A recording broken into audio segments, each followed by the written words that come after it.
How's it going, everybody? Meatman here. Are you excited about Monster Hunter Wilds? Maybe you are looking into the series because you see all of the hype. Maybe you're a fan of the series already and you are looking to wrap up some unfinished business. Do you like the idea of many different species of interesting and deadly monsters? Do you like having a lot of ways to smash, slash, and destroy your enemies? Do you like having a lot of high quality content that you can pick up or put down whenever you want? Today, I give you Monster Hunter Rise and Sunbreak. Experience an extremely diverse highlight reel of a monster roster, including, but not limited to, Tetranodon, Zoregios, Narwa, Mizutsune, Valstrax, Scorned Magnamalo, Gore Magala, Shagaru Magala, and Chaotic Gore Magala, Lucent Nargacuga, Amatsu, Primordial Malzeno. Experiment with a diverse array of playstyles for each weapon. Switch skills and wirebug skills already give you the ability to express yourself in a way that sets you apart from other people playing the same weapon as you. There are also a lot of armor skills that introduce a lot of new ways to play weapons entirely. Player expression has never been more prevalent than in Monster Hunter Rise Sunbreak. Here are some examples.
Dive into a girthy and robust game with an even girthier endgame.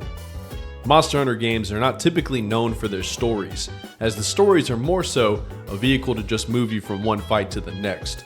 But just because the stories are not known for being critical masterpieces, does not mean that they are terrible or even bad.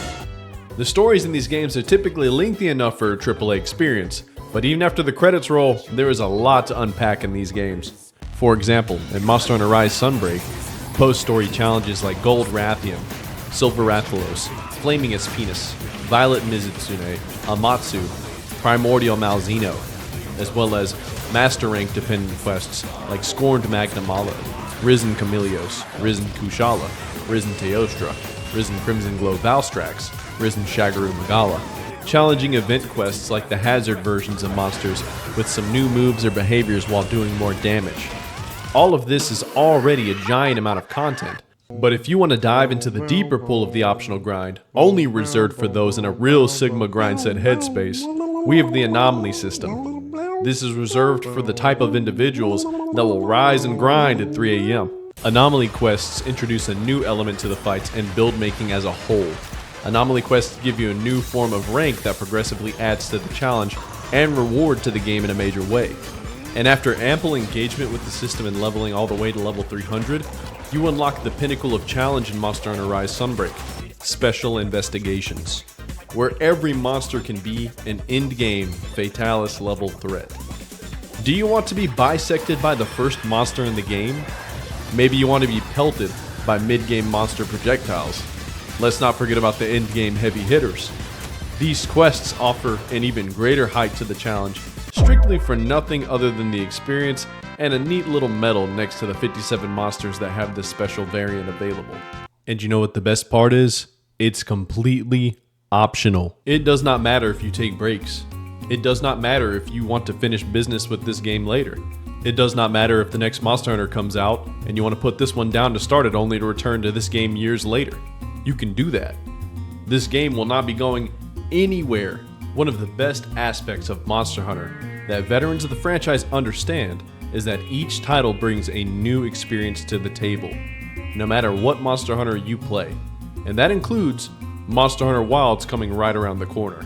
We have already seen that the maps work differently, the monsters are strange and unique,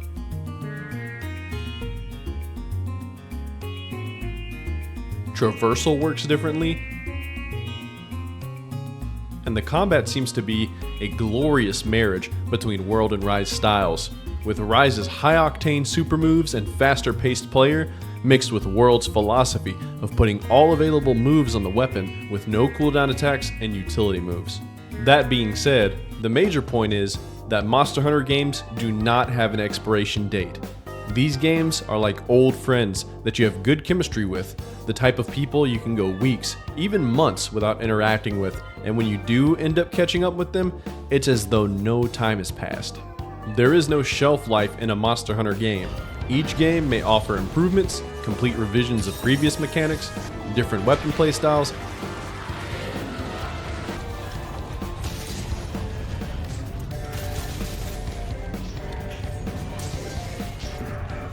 different gimmicks,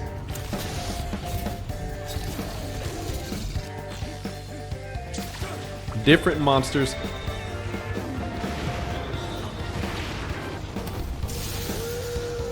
different design philosophies as a whole. It does not matter if you finish everything.